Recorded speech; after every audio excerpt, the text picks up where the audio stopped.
Le stade de football de Mons est en ruine, du moins partiellement, suite aux dégâts commis par le gel. Une tribune complète doit être fermée au public et les dirigeants du club sont en colère. Cela fait 1 an qu'ils ont introduit une demande de subside pour rénover le stade et ils attendent toujours. Alain Dremière.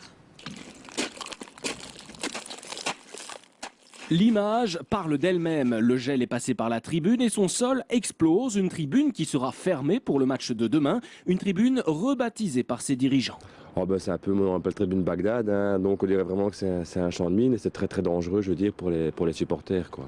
Et pour les joueurs, voici ce que craignent les autorités. Des jets de projectiles sur le terrain. La ville de Mons a promis de réparer la tribune dès la semaine prochaine. En revanche, Région Wallonne et Ville de Mons se renvoient la balle sur la construction de nouvelles tribunes. La direction, elle, est excédée.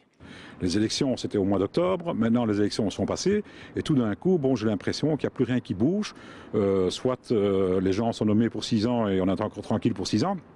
Mais je ne crois pas qu'un club comme Mons, donc on est une entreprise quand même, on puisse encore te dire dans ces conditions-là, pour l'obtention de la licence donc, et pour pouvoir jouer en Division 1, il faut un minimum de 8000 places. Ici actuellement, si on devait encore nous fermer une tribune, malheureusement, il n'y aurait plus que 6000 disponibles et donc on ne pourrait plus, je veux dire, jouer dans notre stade actuel.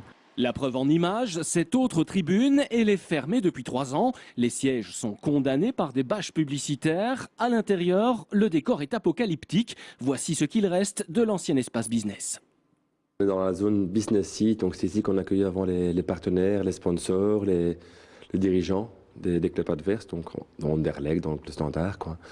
Et en 3 ans, ben voilà un peu les résultats d'une tribune qui est à l'abandon, qui est également aussi obsolète et donc problème d'infiltration d'eau. On attend la nouvelle. Avec impatience.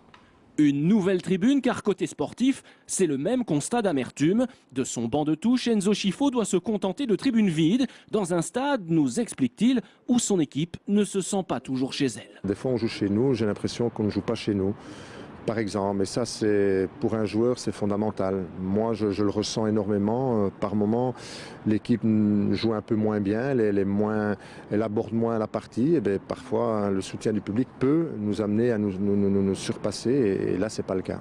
Dans une semaine, cette tribune retrouvera ses supporters, mais pour les gros investissements, le club devra s'armer de patience.